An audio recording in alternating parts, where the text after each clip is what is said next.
Rob Brown here with the Accounting Influencers Podcast Network, and in a continued series that we're doing to review 2022 and look at 2023. I'm thrilled to have with me today from Iris Software, it's Steve Cox. Hello, Steve. Hey, Rob, how you doing? We're doing fantastic. Steve, you've been on the show before. Our regular listeners will know who you are. Just for those that don't, tell us briefly about your world. Yeah, certainly. So I have worked in the industry for over 20 years. For all of that, I've worked at Iris as well.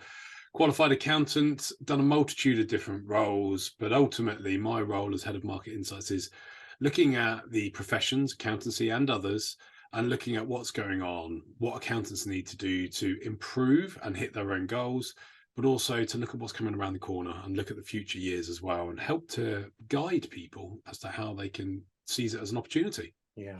Well, we are in interesting times. We're emerging from the pandemic now, end of 2022, looking at 2023. How would you sum up the year generally for the accounting world? Any surprises, any key findings from you? Yeah, do you know what? Someone asked me the other day, how would you sum up 2022 in one word? And my answer was roller coaster. Very That's good. exactly how it's been. It's just been up and down. We came off the back of COVID. And so suddenly everybody was available to go back into the offices. Don't get me wrong. A lot of firms I've spoken to have been back in their offices for a long time. But one of the first dips, if you like, in the roller coaster that they saw was the dynamic and ultimately the culture of businesses had changed internally for accountants, from where a lot of staff had gotten used to working from home, breaking those habits that they'd formed of being able to work at different times and being able to kind of almost plan their diary around their personal lives rather than having to plan it around their work lives, has changed the shift in the kind of the resources that most firms have seen. And for some, that's been a great thing. It's been really good for them to kind of get that work-life balance back. But for others, and certainly for like the managing partners and managers, it's become a more of a headache to try and make sure they've got the right resources working on the right things at the right times. Because as we all know, for clients, they will come in with their workload on their timescales rather than on the timescales that most accountants and bookkeepers would really want it. Mm-hmm. So it becomes a real struggle to make sure that there's enough fuel in the tank to drive the accountancy car when it's needed. What kind of shape generally do you feel the accounting profession is in, Steve, as we emerge from the pandemic? In a really good position. And the reason why I say that is something that's been happening for years. That accountants have been saying, oh, my clients don't value the services that I provide. And off the back of the pandemic, what we saw was clients reaching out to their accountants and bookkeepers saying, I need your help. Proactively reaching out, going, please help. Not just around financial matters, around a wealth of other areas as well. But that cemented the accountant as this true advisor for their clients, not just about doing their compliance or their books, actually as someone to turn to ask strategic questions of importance. So what that has done is that's kind of put the accountant on the right pedestal to say, look, I am here to help and this is how I can help. The thing that we've really, as a whole profession, have got to do is kind of jump on that, not just an opportunity, but that new position and new status, is to say, let's not revert back to the old ways of then going back to being reactive rather than proactive. Clients are listening and now value more than ever the advice that's being given. It might be a case that some clients still just want to know their compliance. They just want the accounts, they just want their tax, their payroll and things like that done. But what it has done is it's opened a lot of clients up to the realization that, oh, they can do more for me and can suggest some real important changes that could make my life better. So I think as we've emerged from the pandemic, accountants are better placed than ever to help their clients, despite the various challenges that they've been going through. Yeah. So if you put a school teacher hat on you now, how would you grade the profession over the last year or so? Over the last year, ultimately, I would say that there's definitely been some improvement. So I've got young kids, so I can give you kind of like the gradings that they kind of get, which is you have a below average, then you've got the within, then you've got the securely within, then you've got exceeding, and then you've got exemplary. For me, accountants will get different scores, but on the whole, I would say that everybody is now securely within, with quite a growing number that are actually exceeding. And that for me is kind of the green shoots we've been waiting to see for a long time. Yes, we've had some trailblazers and pathfinders for a long time in our accountancy industry, but they've only been a few. Now it feels like we're getting a lot more. And I think if I was to be asked what's the one thing that's kind of put that down to, I think it's a change of mindset. The pandemic, whilst it had its flaws and there was a lot of negativity off the back of it and a lot of negative impact, the positive one has been it's forced people to think more digitally. And we're seeing more firms digitizing themselves and their firms and their clients. Despite whether MTD happens or not, they're still doing it. And that is opening up new ways of working for them and actually giving them new ways to provide help to their clients. Yeah, very good. What have we learned about the software fintech vendor world serving the accounting profession in the last year or so, Steve? For me, obviously being one of those vendors, Yeah, a huge amount of investment put into the future. And what a lot of people saw and thought during the pandemic was, well, the vendors are just trying to cover their own back, trying to continue to sell during this period. Actually, what a lot of the vendors, because we all talk, what a lot of the vendors have all done is now go through and spend that time when they weren't out on the road, when they weren't out talking to clients, spend the time almost looking inwards and going, right, how do we speed up our own development? How do we focus what we're doing to make sure that actually we're focusing on the new challenges for clients and ultimately investing in the future? We've seen in this year, obviously we've backed face-to-face events, started with Accountex London, obviously we've had Accountex North, we've had the more recent Accounting Web Live and a number of other events that have been going on. other countries and shows are available with our international Indeed. podcast. There was Accountex over in Canada quite recently as well. Yeah. A wealth of other ones that have been going through.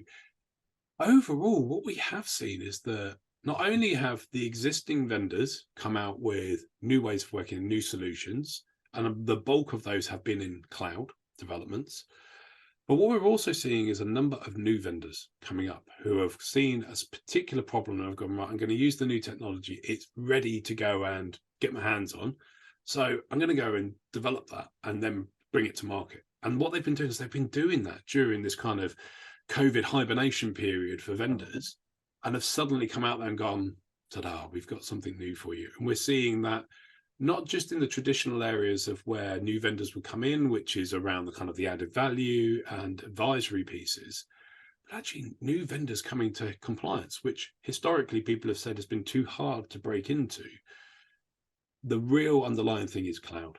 And most vendors now are actively out there going and saying, look, cloud's the way forwards. Here's our roadmap. But importantly, here's what we've already delivered. I know from an Iris point of view, here in the UK, as well as over in the US and North America, it's cloud all the way. And we've got loads of new products that have just been launched and more on the way. And the proof's in the pudding with what we've already launched to show that that's working. There are other vendors, both UK and in the US, as well as across both for international, that are doing similar things as well. So we're starting to see a real kind of trend to cloud accelerating than we've ever seen before. And on the back of that, Steve, have we seen more collaboration between vendors? Yes, there may be some overlaps in competition, but are they playing nicely in the same sandpit and sharing APIs and sharing maybe even R&D, or are they keeping themselves to themselves? Most are sharing.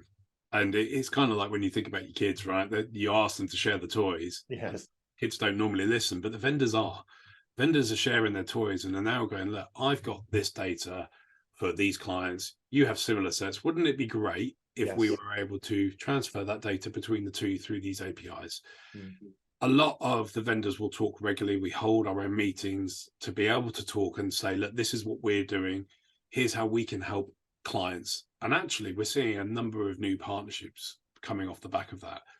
Iris is working with Dex for receipt digitization, as well as kind of like data extraction here in the UK and over in the US. We're working with them around how does all of that kind of go into our Elements platform, our fully SaaS platform as well. But also, we're seeing a lot of other vendors, take Sage as an example. Over in the US, there's a lot of consolidation of their technology going on, and they're acquiring as well. But suddenly that's becoming all under almost one platform. In the UK, very similar as well. There's a drive to bring different solutions together for the betterment of mutual customers rather than just for an individual vendor's own goals. Yeah. So overall, report on 2022, what lessons have we learned about what succeeded and failed, would you say? It's an interesting one. I think what we have definitely learned is that the accountancy industry is not only recession proof, but it is also pandemic proof.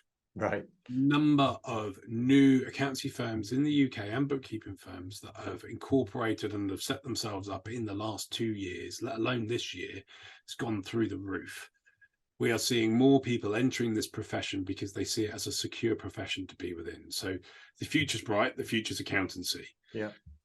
The other things that we've learned has been that actually cloud technology is now at a point where it's mature enough to start doing some of the heavy lifting, not just for the simple stuff, but now for the more complex stuff as well.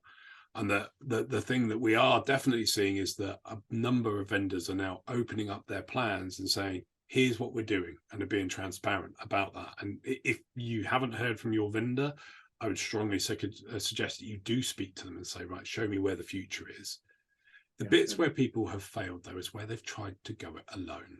And we've seen this across accountancy firms and where we've seen it with other vendors as well, is that the world has started to change. And certainly with accountants, they're struggling with trying to close the talent and skills gap.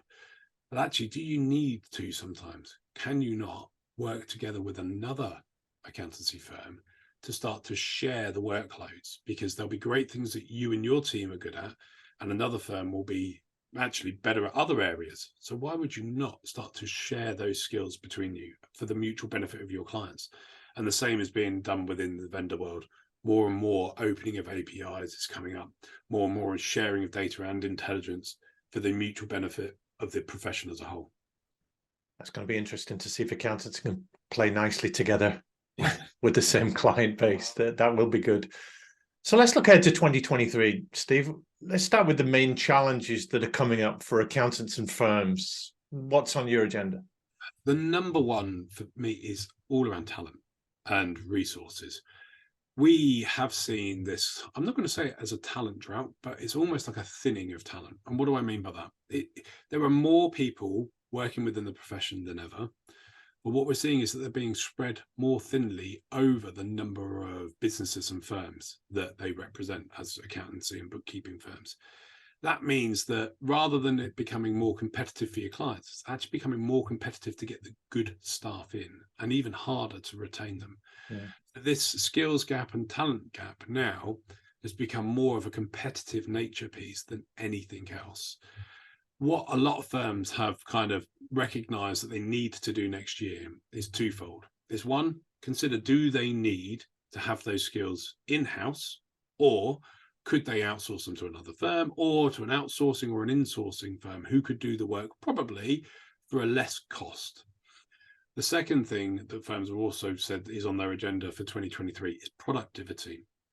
They've spent the last couple of years trying to survive during the COVID pandemic. And 2022 has been no different than that. They've kind of been bouncing back, but it's still been more survive than thrive.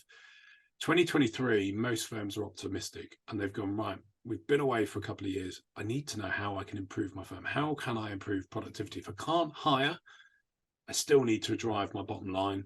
I still need to work out how I can be more productive. And what they're doing is they're speaking with other firms around their experiences, but also coming and speaking to their providers and to their governing bodies and institutes to help them with their guidance to go, right, this is how you can get the most out of what you've already got, rather than have to go play with something new. Doing more with less is certainly the mantra for 2023. So where do you feel the big opportunities are for firms next year? For me, looking at this, if you'd asked me this maybe a week ago, in the UK, I'd have probably said getting prepared for MTD. But given the recent rumour mill that's going around about MTD being delayed, I don't think that's going to be an opportunity for 2023 anymore, if I'm brutally honest. This is Making Tax Digital for our international listeners, and it's just been deferred again by the government here in the UK for another couple of years, Steve, right? Yeah, so the current rumour mill is that instead of it being 2024 when the mandate would be, it would be 2026. Yeah. That kind of comes as a welcome relief to a number of businesses, but also at the same time, a real kind of shock from a number who have been prepared for this. So rather than being the major opportunity that the majority of firms in the UK would have seen, the majority of firms are now switching gears to go, right, if it's not a case I've got to go focus on digitizing my clients' records, Now it's more around how can I go and improve their business, taking the insights that they've already learned, utilizing the new technology or the new functions that they've just learned about in their existing software and applying it to their clients to say, look, if you work closely with me, I can help improve your business. And here's some examples of that. So what they're doing is looking at cash flow. They're looking at, during the cost of living crisis as well, how they can improve the costs for people as much as anything else. And I think that's where the major opportunity is. People are feeling it globally in their pockets, personally and professionally. And accountants can really help with the opportunity to help them to not penny pinch, but actually reassign where those costs are and work out, is there a better way of spending that money? Mm. And some accountants will, some accountants won't. That's what separates the good ones from the great ones. Exactly. So in 2023, where do you think some firms might pull away? What are they going to need to do to separate themselves from the pack? What we have already seen on the back end of 2022 and will continue into 2023 is those firms that have gone, I want to grow organically through my existing firm. But the ones that are really starting to separate away from the pack are those that are also considering inorganic growth. In other words, buying another firm or client. This isn't just a UK thing. This is things that are happening internationally as well, not just in the US, but away from that as well. We're seeing this across Europe. We're seeing it over in Asia as well, where firms are now going, do you know what? We've had a bit of a slow growth over the COVID period. I need to get back to growth plans. I can accelerate that inorganically by acquiring other firms. And now's probably the best time to do that, because a lot of people out there are going, I've had a hard time over the last couple of years. I'm worn out. Actually, it might be time to get someone else to do this. And so we're certainly seeing more firms than ever are open to that conversation. But we're also seeing new sources of funds being available. Certainly in the UK, we are seeing private equity being poured into the accountancy profession to bolster up the funds to go and acquire other firms. There used to only be a handful of big consolidators in the UK. We're now seeing that as tens, almost hundreds of consolidators of various sizes that are either paying for it out of their own profits, going to private equity, or are looking at alternative funds. And there are a number of alternative fund providers, certainly one in the UK is Swoop, who have just helped to sort the funding for another big acquisition in the UK. So those that are pulling away are doing so with two horses, an organic and an inorganic horse. Very good. So what about the firms that can't change or won't change, or they're a bit complacent, or they've got a partner comp model that has a rigid structure and change is just going to be very difficult? What will happen to them? If they make no changes and to do, as we talk about in the UK, the Ronsel approach, just do what they've always done and do what it says on the tin, then what they're going to see is their profits erode. Prices are still going up. Costs of labour are going up. The cost of electricity, let alone anything else, and rates overall are going up. You don't look at how you're doing the services for your clients and look at how you can operationalize them better, how you can look to increase your productivity to counter and hopefully exceed some of these increasing costs. Those firms will find their actual client list and their whole firm smaller. They'll find it less profitable. That pension pot that they think they've got in a few years' time when they're going to retire will not be worth the same as it is today.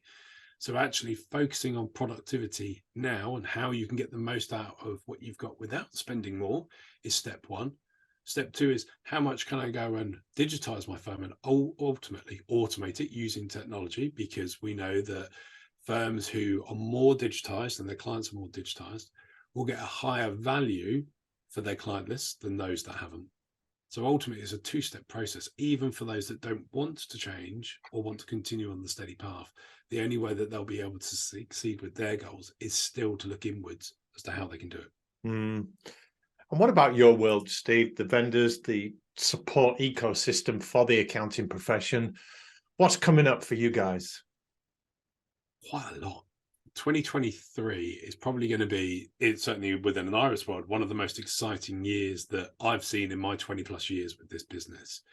The reason for that is that we've done a load of hard work in building cloud solutions over a number of years, but we've gone beyond that No longer are we just building SaaS applications. We've actually built a cloud platform. Now, there's a distinction between an individual product as a SaaS application compared to a cloud platform, because what a platform does is allows you to work with others with that information and ultimately improve the workflow throughout, rather than single application available in the cloud, and then you've got multiple applications to do that. So we're at a point, certainly in the UK, we've already launched it and we're expanding the complexity it can deal with. And by the end of next year, we'll be able to service every single size of accountancy firm in our cloud platform, which is super exciting. Yeah. We will be taking that technology internationally as well, and we'll be expanding out into different areas across the globe, mainly over in North America as well, to start to utilize some of that new technology for the benefit of our customers. Other vendors are doing similar things around bringing those together, around starting to go, look, there's a number of desktop solutions that we're trying to help take people to the cloud. They may or may not be going the same way as Iris, where Iris is making sure that it's desktop and cloud are working harmoniously rather than a shift from one to the other. That's, for me, one of the biggest excitements is you don't have to worry about that migration path anymore. We're doing it for you. And a few other vendors are looking at the same things. Yeah. So next year will be a wrath of new technology that will come along. There'll be some emerging new tech as well, as we start to see the world of machine learning, RPI starting to go more mainstream in a lot of the different vendors.